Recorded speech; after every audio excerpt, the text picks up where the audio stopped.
If we briefly and concisely gather these aspects of rendering helpless and consider from which angle its acquisition is taken, from the angle of grasping its types, grasping meaning to gather together. The types are, for example, in which subject. Eloquence and rhetoric as a literary subject is one type. From the aspect of miraculousness, they could not produce its like. On the other hand, you say, it conveyed news of the unseen, and those news it gave from the unseen came true. There is nothing like this in any other book.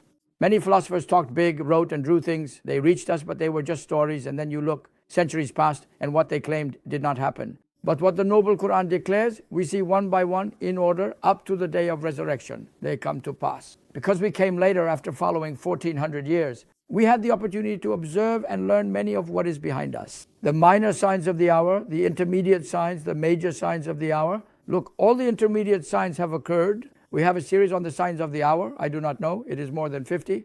Minor signs, intermediate signs. Read them and look. 1400 plus years ago when none of these existed, all of them were declared, and now you look, all of them are appearing. From city life, from buildings, from tall buildings, from shepherds becoming contractors and so on, everything, all the details.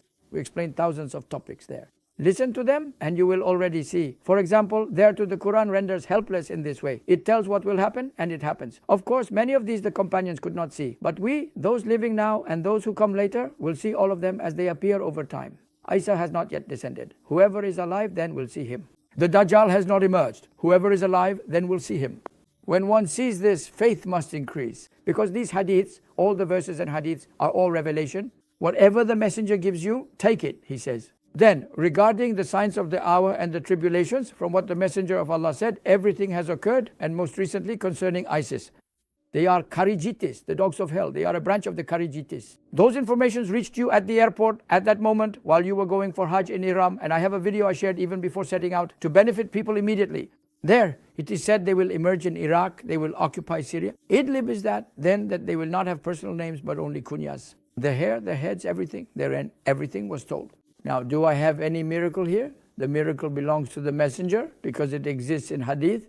Then does the Quran not have ijaz here? How could it not? The Quran's ijaz. It teaches you the book and it teaches wisdom, which is the sunnah. It says, it teaches hadiths, act upon them. And the Quran tells you to follow the sunnah. Then all the news of the unseen conveyed through hadith, Allah undertakes all of it. That is wisdom. Whatever my messenger gives you, take it, he says. This means there are countless rulings of lawful and unlawful and informations you will not see explicitly in Quranic verses. Because otherwise, if it were enough to say, take whatever is in the Quran, that would have sufficed. If take whatever is in the Quran were sufficient, why say, whatever my messenger gives you, take it. Whatever he forbids you from, leave it. Obedience to the messenger is obedience to Allah. If religion were established only with the Quran and verses, obedience to the messenger would have no meaning. It would have said, apply whatever my messenger brings in the Quran. Why is there constant emphasis on obedience to the messenger? Because obedience to Allah is in the knowledge of the Quran, and obedience to the messenger is in the knowledge found in the hadiths. All of it ultimately returns to Allah's revelation.